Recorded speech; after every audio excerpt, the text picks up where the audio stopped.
Welcome to the debut interview series. I'm Kevin Cordi, and I'm the host and that crazy practitioner of play. That's what I love to do. And I don't do it by myself. I bring people in. We bring three accomplished storytellers who will tell a story for the first time for you. Yes, for you. These storytellers will tell that story. But before that, we'd like to know a little bit more about the storyteller. And so we go up close and personal and we ask them some questions and we have a conversation. And I am so excited to bring this next storyteller from Massachusetts. And this is a storyteller who has been dancing into the hearts of her audience with her highly interactive shows for more than 15 years. It's been said that when she tells tales, pictures fly out of her fingertips. She enjoys telling to children of all ages, but having been a preschool teacher for many years, she's uniquely gifted with younger audiences. She's told all over the place, including the Three Apples Storytelling Festival. Now that's what's in print. Let me tell you a little bit more. This teller knows the heart of a child. This teller knows the importance of movement. This teller takes telling personally because she knows how to reach out to her audience. She spends the time, whether she's a theater practitioner, an organizer, or just someone who likes to laugh and be with younger children, telling tales and inviting them to tell as well. She, again, has the heart of a storyteller, so she knows how to tell for all ages. And she is my friend and colleague. I'd like to bring her on, the ever-talented Joey Talbert. Hi, Joey! Hi, what an amazing introduction. I'm like, oh, I want to meet this person. Who's he talking about? Oh, is that me? It is all true. It is all true. And we've known each other for a few years, haven't we? Yeah, I would say 20. Wow, I didn't even think I was that old. Yeah, yeah, I'm thinking. Yeah, well, I'm not that old. We met when we were two, of That's course. it. 2.5 for me. So, Joey, I'm going to ask you a question that I usually start with, and sometimes I ask it a different way, but it's always the same question. How did story find you, or you find story? Well, as you mentioned, I was a preschool teacher. And I was teaching in a school in Sudbury, Massachusetts, and my son was a baby. And I realized that my favorite part of the day was the story time. And then I realized that all the other teachers were sending their children to my classroom every morning for stories. I was like, so the whole school was like showing up in my classroom to hear stories, and I was really enjoying it. At the time, I was reading them or I was using flannel boards. And then one day I went to the Sherburne Library and I saw a storyteller, which I'm pretty sure was Mary Jo Mayachek, but I didn't know her yet. And I saw her up there telling stories, and I thought, wow, that's a thing. Like that can be done. I want to do that. And I got really excited and talked to my mom about it because, you always want to talk things over with your mom. And she's like, that's a really great idea. And I just heard of a program at Lesley College. They have a master's program. And one of the courses is storytelling. You should get your master's, because that made sense to me and my mom. If you're going to be a storyteller, you better go get your master's. So I did. So I launched into a 2-year program, which was amazing. It was incorporating arts in the curriculum was the program. It's a master's in education. So one of the pieces was storytelling, and there was drama and art and everything. It was awesome. And then I said, okay, I'm a storyteller. And there I was. And I love it. And at first I was doing just preschool, and now I've branched out a little bit. I've been doing some personal tales recently, but I still really live and breathe in the folktale world with my preschoolers. And Joey, you may not share this, but recently you were a second place a winner at the Grand Slam National Storytelling Network Conference. I hope I got all those words right, but congratulations on that rich honor. Thank you. It was That an was amazing incredibly story. exciting. Thank you. That was really, really exciting. And it was made more exciting by the fact that it was about my dad and he was there. So that was really cool because he could be there, right? Because it was virtual. So he's in Florida. And the fact that he could be in the audience for that was amazing. And can I ask what he said afterward? Well, the story wasn't all that flattering about him, and I had called him ahead of time and warned him and said, "If you're not comfortable, I won't tell it. I'll write a new one. But this is my plan." And I didn't tell him the story, but I told him basically my plan. He said, "Oh, well, I think you should tell it. If that's your story, you should tell it." So afterwards, he said, "I didn't realize I was so mean." And and I felt really bad. And I said, "Well, Daddy, here's the thing. It was true. The story was true, but every child can find something their parent did that wasn't great. I don't care who the parent is. I don't care if you were parent of the year. Your kid's gonna remember something you did that wasn't great. My dad, you're a great father. These were incidents, and it was also when I was a teenager, and I didn't like my dad when I was a teenager, and lots of girls don't, right? So it doesn't make him a bad person." So then we had that conversation, which was really interesting. And one of the pieces of the story that I liked so much. Well, the theme was across the divide. So the story had to be about across the divide. So I was talking about the divide that had opened between me and my dad when I was a teenager that didn't really close until I was already a mom, and in my 30s. And one of the pieces that helped close it was one day he actually had a conversation with me and he said, "I remember when you were a kid, how angry I used to get. I remember shaking you." And I was like, "Yeah, I remember." And he said, "Well, when I've recently been diagnosed with MS, multiple sclerosis, one of the symptoms of MS is uncontrollable bouts of rage."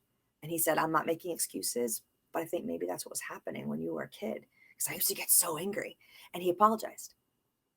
And that was huge, huge, to have that conversation, that he was honest enough and loved me enough and honest with himself enough to even start that conversation. And I was so willing to say, "I forgive you," because I did, and then it opened up this whole other world for us to just be friends. And I'm really glad. Stories are about connection. In children's literature scholarship, Rudine Sims Bishop says that children's literature serves as a window and a mirror, and later said bridges. And I've actually met her. Uh, I think story serves that same purpose. What do you think? Yeah, I think the right story at the right time for the audience, right? Sometimes, you're there and you hear something and you think, "That's it right there. That's my path." Right? That's my path through this problem. That's my path past to my past friend or whatever it is. You hear that story and it suddenly opens it up, and you realize that it's possible. Or it just touches you in a way that something you weren't even thinking about, or something you had forgotten about. All of a sudden you're like, "Oh my gosh, that's it. That's what I've been missing, or that's what I need," or you know, and then there you are. And you have the way to get through where whatever it is. Maybe you're working through something personally, or maybe you're having an issue with a friend or a family member, and then you have that path to take. And it's powerful. And that can happen with even the youngest of audiences, the youngest of tellers. And you and I have had deep conversation on the importance of authentic telling to small children. Could you speak Yes. to that just a little bit? All right. I know you could talk for a long time on this subject. Yeah. I don't want to get on my soapbox because I tend to do that. But for me, a preschool audience is I don't look at them as kiddos or rugrats or ankle biters, and those things drive me crazy. I look at them as people, right, who are at the beginning of their amazing lives, and they're at the beginning of knowing who they are and what this world is, and it's fresh and it's new, and a lot of it they don't even know yet, right? So you're in the middle of a story, and they might stop you and they don't know the word damp, right? And so, just little things like that where you're like, "Oh, okay, well, damp is slightly wet." And they may just have never heard that word before. So that fascinates me because it constantly helps me to put my lens back on of this fresh new world. Because as grown-ups, we forget that all the things we learned when we were kids, like we forget we once didn't know them. And so I find that fascinating. So I try to look at my world now as a 50 some odd woman. I try to look at it, with their eyes. Like, what did this look like? And it's nice because it keeps my sense of wonder. When I walk out the house and the sky is blue, and that, this little fluffy white clouds, I stop and I take a moment and say, wow, look at that. And I don't think I would do that if I didn't spend so much time with preschoolers and realizing that things are new. And when I have a conversation with a preschooler, I do remember that their lens is very different, and to think about the question they're asking me from their point of view and not mine, um, is a challenge and a delight, really. Um, And they're the yeah, and most honest, authentic audience. I mean, they literally will get up and grab your leg and say, I want to hold on to this story. At least they've done that for me.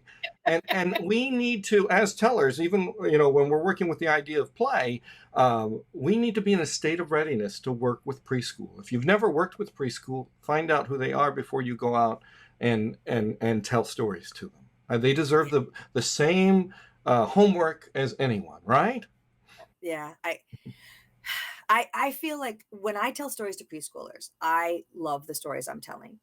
I would not tell a story that I was doing just for little kids and thinking, oh, this is, something they'll get. No, no, no. If I don't love it, I don't even bring it to the table, because why? So all the stories I tell to preschoolers, I love it. I love them. They make me laugh. They delight me, but they're not the ones that I find myself being clever in. Like, as a storyteller, right? Sometimes we write stories and the cleverness of the language, it's exciting, right? And so, I tell stories for older kids where I'm like doing alliteration, or I'm playing on words, or I'm doing all these things that I find really clever. Um, and that's fine and dandy, but I'm not going to do that for preschoolers, because I'm not going to go over their heads, and tell a joke that the audience, that the grown-ups will get, but the kids won't. I don't like that. I find it painful or hurtful. So the stories I'm telling them are right up their alley, but also up mine, because I'm an eternal child and I delight in Three Little Pigs. Still, I could tell Three Little Pigs for the rest of my life, or Billy Goat's Gruff, and still just love it as much as I did the first time, because I delight in them. Billy Goat's Gruff's a little trickier because the troll, and some kids are really, really scared of that troll. So I always tell kids, I don't like being scared, and I don't like scaring people. I don't enjoy it. So I'm not going to scare you. It's not what I do. And, and that's important for them to know. Even like in my drama classes, I talk about it. That's not, I don't find that funny, or I don't find it fun. And so I won't do anything that will scare you. But if there's something that you're uncomfortable with as a character you're nervous about, let's talk about it. I think it comes down to what you said about finding the story that person needs. Yeah. When I met Jackie Torrance, and it was wonderful, one of the things she said to me is that there's people that have lists of stories. I know 100 stories. I know 1,000 stories. She said, I'm not worried about any of that. I'm worried about one thing. Do you have the story that this person needs right now? Mm-hmm. And the same applies to children who are authentic listeners, who, in the mistakes, as you've just said, we can playfully learn through the mistakes, whether it's in language or in where we go. But we don't want to scare children into those moments without conditioning of where we need to be. So I think that preschool is the spirit of play. I mean, it's just really rich. So I have seen you. You are an animated teller, but that doesn't even say that. You are a live teller. Let's just say it that way. Because you reach out and you say, hey, I want you to see the princess where she is. I want you to see the wolf, and I want you to see the pig, and make it interactive when you can. So how has play moved into your other arenas of storytelling, whether it's for teens or for adults? Or I know you're now working with personal tales and working with the crazy live video telling. That didn't go so well. First time. It's only gotten better. Yeah. I think I just play with everything. I feel like I have a very strong sense of life is fun, and so Like I was teaching a class yesterday for the first time. Like, so I was meeting this group for the first time and I was talking about that I'm one of the happiest people I know. And one of the things that makes me so happy is I like randomly will say, "Tada!" just for fun. And I told them, I said, this is my key for happiness. So, you can do it for anything. I just ate breakfast. Ta-da! And some of the kids who knew me just started launching into it. I got my homework done. Ta-da! I'm ready for bed. Ta-da! We were all just laughing All and right, I have to laughing. do it. Ta-da! Right? Is it freeing? Everyone out there listening. Ta-da! Ta-da! It's fun, and so, try, like, when days are getting really frustrating, everyone gets frustrated. I try really hard to just take a step back and try to look at the humor, like when my first Facebook Live video went horribly wrong, you just got to find the humor in it and just say, okay, well, Ta-da! That's what it is. try again, and so, I respect when I'm working with teenagers, I don't treat them like preschoolers. And I respect that they're teenagers and I tell differently, but I still know that those teenagers have the same sense of wonder. I'm telling a different kind of story, but I'm still me. I'm still that person who's there. I'll never forget. I was in a middle school. This is early on in my career. And I'm doing this huge, auditorium full of middle schoolers. And I was pretty nervous. And I'm doing a story and I was doing a song called Sarah Spunda, which is Swedish, and it's a song, it's a spinning wheel, talking about a spinning wheel. And it sort of gives you the rhythm of what you're doing when you're using the spinning wheel. And it kind of made me reminded me of the Itsy Bitsy Spider, which was also a rhythm song for kids who were dropping the spindle and making thread. So they would sing the Itsy Bitsy Spider as they were singing, as they were doing this. And while I'm just telling that, I see this really big middle school boy in the audience, and he was kind of like doing this. And I was like, oh, I'm like, here, it goes like this. Right. And then all of a sudden, I see all these kids start doing it, and we start singing the Itsy Bitsy Spider, which was not my plan at all. But this entire room full of middle schoolers was like, okay, like, having a grand old time. And I wouldn't have done that except that one kid he couldn't remember. I'm sure he's thinking, yeah, I used to do this. How did it work? And so there it was. And I was like, everyone has a kid in them somewhere. And I wouldn't have ever started that way. I wouldn't have walked in saying, hi, middle schoolers, we're going to sing the Itsy Bitsy Spider. But because they already knew who I was, they had some sort of sense of trust in me because I'd already been there for a little while. And they knew that I was just, joyfully doing it in that moment. And we all just did it. And it was fun, Storytelling is about letting go sometimes and seeing what's out there. When you walk in there like, I'm going to tell this, this, and this because somebody down the line said I should hear this. And I always say the best storytellers arrive at least an hour early and leave an hour late because then they know what the audience would need. If they can, they get there and they're like, they listen to the people. And then after you told, that's an invitation for more stories. And so they have to, at least I feel that way, they have to come up, or at least the space needs to be provided to tell. They need to be itsy bitsy, or they need to come up to you and tell you that they miss the spider, or they killed one, or whatever the case may be. And so let's look at your process. I remember when you were first telling stories. How has that changed? Are you staying straight to the written text and then lifting it off the page? Are you winging it on a Thursday? What are you doing? I never wing it. I know you don't. I put that intentionally. Not my personality, but some storytellers do, and I'm amazed by that. Like some storytellers can, just like Jackie Torrance was saying, tell the story that the audience needs. Right? I would love to say that I have at any moment any story that I can just pull out and tell at a moment's notice. But I do plan my stories. I plan my story shows. I plan them for time. I plan them for theme because I'm usually doing preschool. So they're asking me to tell duck stories. They're asking me to tell, fall stories, whatever it is. So I plan it that way. I often will. So when I'm taking it from the written page, if I'm taking a story that way, as everyone knows, you get more than one version, right? You find a bunch of versions. And then I think about what it looks like. So where the story is and what it looks like. So when I'm telling it in my head at all times, I'm seeing it. So if it's about a forest, I can see that forest. I can see the the characters I'm talking about. I feel like I'm sort of walking through the story as I'm telling it. So it's more natural for me. And that takes a while. That takes a lot of practice on my end, telling it over and over again, so that I'm not doing this a lot, right? Like trying to remember, okay, Are you doing what it was out loud? Are you doing it in your head? Are you doing um both? Are you both. I moving? read it. I read it several times. I do it out loud. I usually record myself. So I tell it out loud a couple times, and then I record it. And then I record it several times. Like I'll listen to the recording and record it again, you know. And then I keep those recordings so that if I'm bringing a story back and 6 years later, I have another show that they're asking for, whale stories or whatever, I pull out my recording and listen to it again and then re-record it, right? So I'm listening to the recordings and I record it again because even, as you know, stories morph, right? So like that's the way I told it then, and I listened to it. Oh yeah, but then I retell it, and I'm a different person than I was then. So there's a little different flair to it, So then I kind of record it again so that I know, okay, this is then it's ready. Like I need the recording because when I hear myself tell it, I'm like, yep, it's ready. Because when I'm just telling it to myself, and I'll take walks and just tell it to myself over and over again. I'll say it out loud in my car. I'll tell it to myself in my car a lot.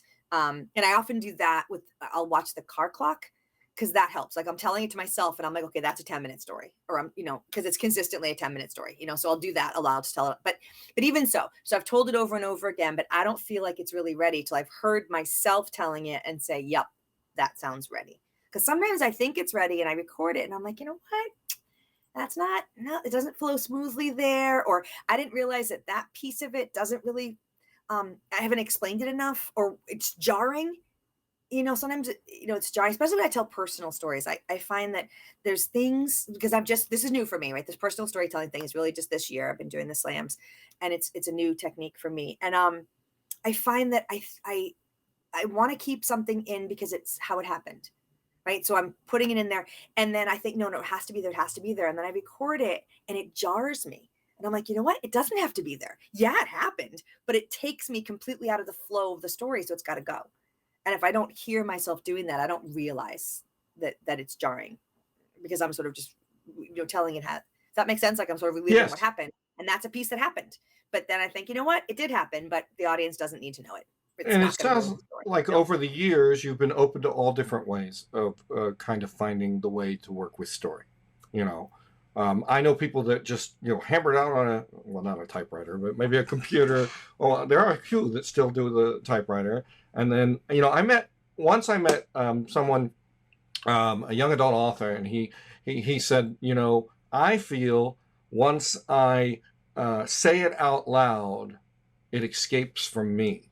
And I was like, I'm totally opposite of this. And then I talked to Richard Peck on that same day, who was also a well-known young adult author. And he said, put it on the paper, but until I say it, until I play with it, until I move with it, it's not mine. So look at those two dichotomies. Yeah. I think we need to answer to, you know me, I call it word dancing, and we need to find new ways every time. I think sometimes a story tells us how it wants to be learned. What do you think? Okay. I will say, characters tell you how they want to speak. Yes. I've been in the middle of a story, and especially if it's new, and so I've read it, but I haven't told it yet. So I've read it, and I'm still playing with it.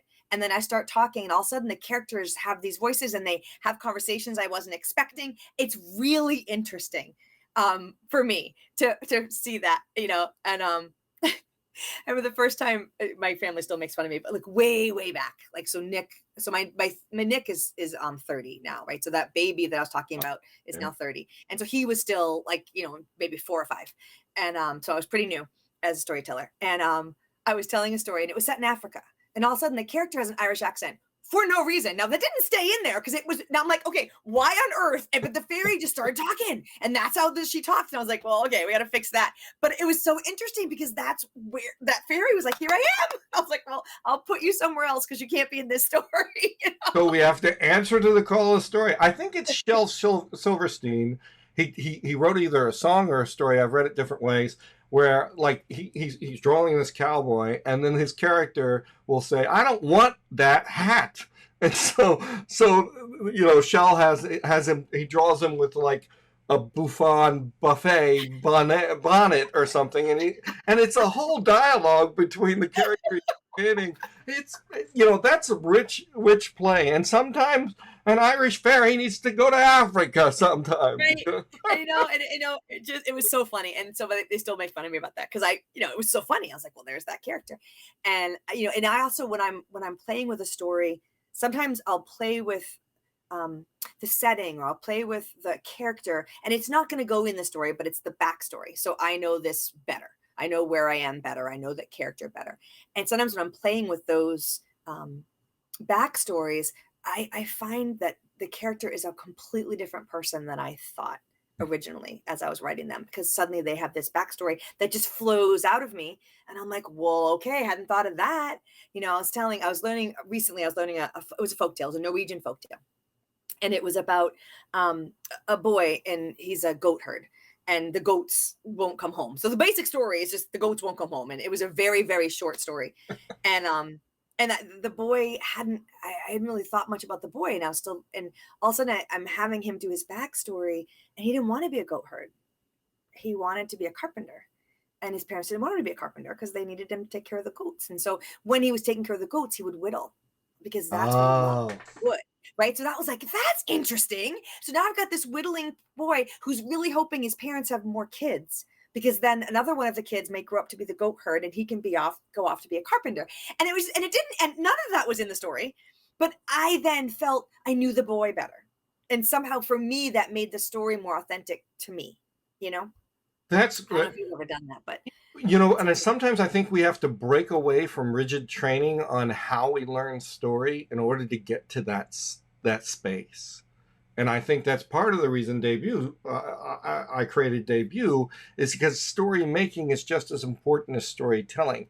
And you, Joey, have seen Debut almost, if not from the beginning. From the beginning. And you've been very loyal to Debut, and I so appreciate it. And now I'm honored to have you on Debut. What have you seen? Have you seen changes in Debut? What brings you back to Debut? Besides my jokes. Well, I mean, it's different every time because the tellers are different every time. So it's hard to answer that question, because have I seen changes? I mean, every time a different teller comes on with their own perspective, their own storytelling skills, their own story, because what you do with each teller is different based on what they've done with their story. So it's not like I say, okay, here's Kevin's pattern, because there's really no pattern. Well, there is. I mean, you have knowledge, but lots of knowledge. But I mean, you're really reacting to that teller that day, which I find fascinating. And, each teller goes in a different direction based on what their story needed. And I find that really interesting. I know that with Simon Brooks, you had him make sound effects in the beginning of his story, and just to see how does this work? How does this make you feel? And I thought, oh, and this is true. I don't know if you know this, but I thought, oh my gosh, that's what my story needed, was a sound effect in the beginning of my story. And so I was actually competing with a story that I was still learning. And no, I wasn't competing. I'm wrong. It was a show. It was with Sheila Arnold was doing a show with artists standing strong together, and I was telling a story for that. And it was a story that I've told many times, but I hadn't told it in a long time. And the sound effect in the beginning made all the difference. And I would never have thought to do that had I not watched Simon Brooks do his, and you were coaching, doing it with him. So that was neat. I was like, oh my gosh, like that's really a fun way to play with the story. And it drew the audience in, especially with that zoom camera, right? I was still learning about how do you draw the audience in when you can't see them and you can't touch them, and you're really, and you're just looking at this camera, and that did it. And it was really cool. Joey, that's a rich compliment, because I want people to both watch these interview videos and then watch Debut and say, I could use this technique. And as you pointed out before we even started talking, is I don't really have a script. I don't go through, okay, this is the third thing I'll do with Simon. I serve Simon in that sense. I listen, and I'm trying to put myself into where he is as a teller to explore possibilities and choices. I'm not trying to make it a final story. I'm just trying to show, using play, some choices that he could make as he works it later or works it at that time. And each teller, as you pointed out, is different. And so I so appreciate both your keen insight and you being on Debut. Yes, I'm equal parts excited and terrified. Oh, well, and I always say that the fear is lessened when people care about you, and we're all for the same purpose. And that's another thing we teach is, we have to get away from fear of sharing, because that's all it is. It's sharing on a stage, not knowing how many people are watching or whatever, but they're with you, you know. Well, I mean, I'm excited to tell the story. What I'm terrified about is that you're going to come up with this really clever game that I will not be able to do, and everyone else can do them. And I'm like, what if I can't? What if he says, "Okay, I want you to imagine that you're on a mountain and you're looking at this thing, and then you're going to go closer." And I'm like, what if I can't do it? Well, I appreciate knowing that, but I know you will do well. We've worked together. I know we will do well. It will be fun. And oh, do you want to tease the idea of the story you're going to tell? You No. don't, or you can say still working on it, and you just have to come to debut. I am taking this very seriously as a debut. I am like literally going to tell a story for the first time. Good. Like Those are the rules. so right. I mean, I don't. I'm not going to be in front of an audience, but I think I'm not even going to get coached. Like, I'm not even going to talk to a friend. I'm not even going to talk to a storyteller. I'm just going to literally find a story and say, okay, this is what I'm doing. I love it. And that's why I'm terrified. I think, I think it'd be interesting. I mean, to see something that's really, really like in my first stages. It's not ready yet. I mean, I'm not going to, obviously, Kevin, I'm not going to show up with no idea. I mean, I'm going to have like an idea. Like, I'm going to have no basically how long it is and stuff, but I really want to leave it as open as possible so that I'm ready to play with it with you. That I'm not so attached to it that I can't change. Like when I was talking just recently today about that goat herd story, like that was brand new. Like when I was playing with it, I don't think I'm ever even going to tell it. I was just actually just playing with the story. And I was ready. I was willing to change it because I wasn't attached to it.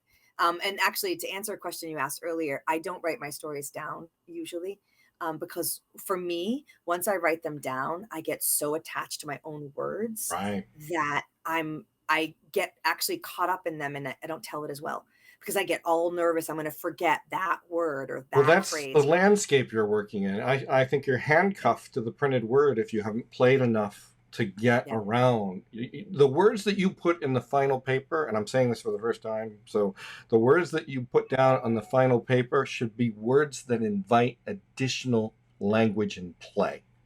So if you have an actual written form, it should be one with a free flow that has other places to go. It can be contained language, but it should not be so contained that it can't open up. I don't even know if that makes sense, I but do write a story down. I write the outline. Like, there you right. So go. sometimes, like, especially with personal stories I've been doing, I do write an outline. I'm like, okay, I want it to progress from this to this to this, right? So that my, whatever arc I have in the story happens, right? I want it the arc to happen. So I'll do that, but I won't write down exactly what I'm saying because then I just paint, I know, you can tell, like what I can tell myself, like I'm looking, I'm like trying to remember what those actual words were. And that's doesn't connect to the audience, you know? I'm And so, learning that stories aren't so much sentences as they are beats and pulses. hmm. And so that we need to study what beat is going on. Maggie Stiefvater, a science fiction fantasy writer, says that stories need to start with tone. When you first start working with a story, what tone do you want to build, and what tone do you want to begin with? And I've started playing with that. Oh, Kevin playing? Oh, I don't know, but I've started playing with that, and it has actually taken some of my stories in a whole different directions. So, Cool. Joey, when's debut? Debut is September 26th. It is a Sunday. It's at 2 o'clock Eastern time, Cor- Eastern Daylight Time. Correct. And if you're anywhere in the world, just come at that time and you will see Joey Talbert. Joey, it is always a pleasure to talk to you. I can never get enough. I appreciate the journey that you're on. Not me, neither of you, not myself. Although I do like myself. I really meant you. And how you honor children, how you honor changes, and how you honor story is well worth holding on to. And you also know the value of keeping company with story and storyteller. So That's important. I think the more that we have a place to bounce our ideas, whether pulse, beats, or rhythm, or language, or just a place to say, "Where's this goat herd going?" Right. We have to do it. At the same time, there are times that we're ready to be by ourselves so that we can look at the story differently, but we go there too quickly.